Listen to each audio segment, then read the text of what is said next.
Hello, welcome to Advance, the UCSF system that supports the academic review process. In this module I'll demonstrate how to export a UCSF CV, how to select items to include in your NIH Biosketch, and how to export the NIH Biosketch. In another module I'll describe different tools within Microsoft Word to allow you to modify the export so it appears the way you'd like it to appear. Two things to keep in mind when working in the Advance application. One, Advance is a web application that has been designed to work with the various browsers, Firefox, Chrome, Safari, and Internet Explorer. However, as browsers release new versions, sometimes an incompatibility will arise.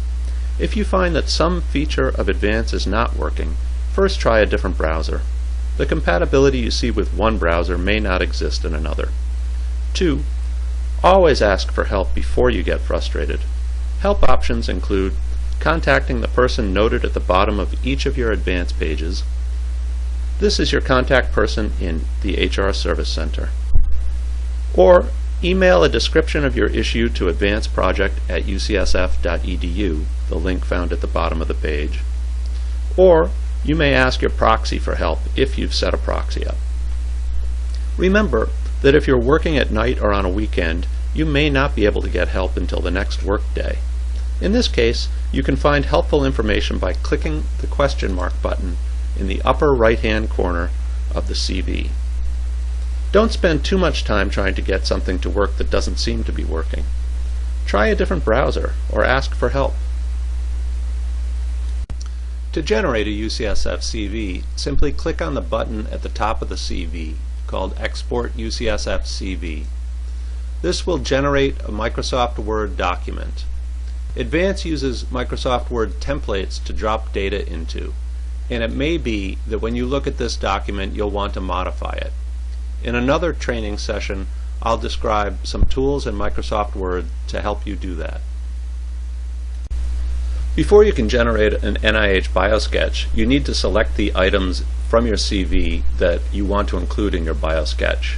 There are certain sections that allow you to select items to be included in the Biosketch. You click the Edit, you select the Biosketch items by clicking the checkbox, and then you save.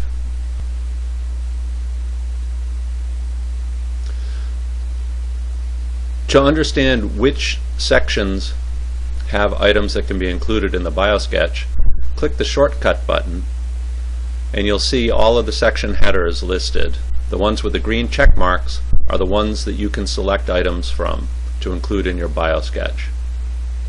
So we'll go ahead and select Current Research Awards, click Edit, and click Include in the Biosketch. Now of course in the Biosketch you're also going to want to include a description, and you're also going to want to include the PI last name, whether that's you or whether that's somebody else. So those are two other sections that you have to complete. In order to complete those, you have to click the Edit to open it up. So we can put some text here and a name here,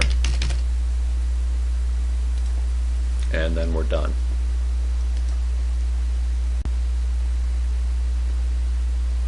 Now simply click the Export NIH Biosketch button to open a box that allows you to put in your personal statement.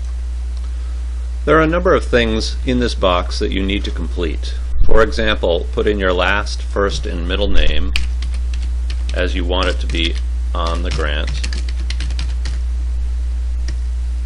Put in your ERA Commons name. I'm just making this up. I don't know what Sally's Commons name is. And then the PI for the grant. Now the PI for the grant is only going to appear in the header, and if you suppress the header or the footer by unchecking this box, then that PI name is not going to appear. The reason you would suppress the header and footer is if your RSC, your Research Services Coordinator, asks for an NIH Biosketch without a header or footer so that they can drop the Biosketch into a pre-formatted bundle that will then be pushed to grants.gov. The personal statement will appear on the NIH Biosketch. I'm just going to put this text in here as a shortcut and then click Export. Again, it just generates a Word document in a format that can be modified after the Word document has been created. After generating your Biosketch, come back to this page and click the Cancel button. All the fields that you filled out on this page will stay there for the next time so that you don't have to continually fill in this information. As you work with the export features in Advance, remember, ask for help before you get frustrated. Contact the person named at the bottom of your Advance pages, send an email to advanceproject@ucsf.edu, or click the blue question mark button to get to the help documents. It's easier than it seems. Good luck.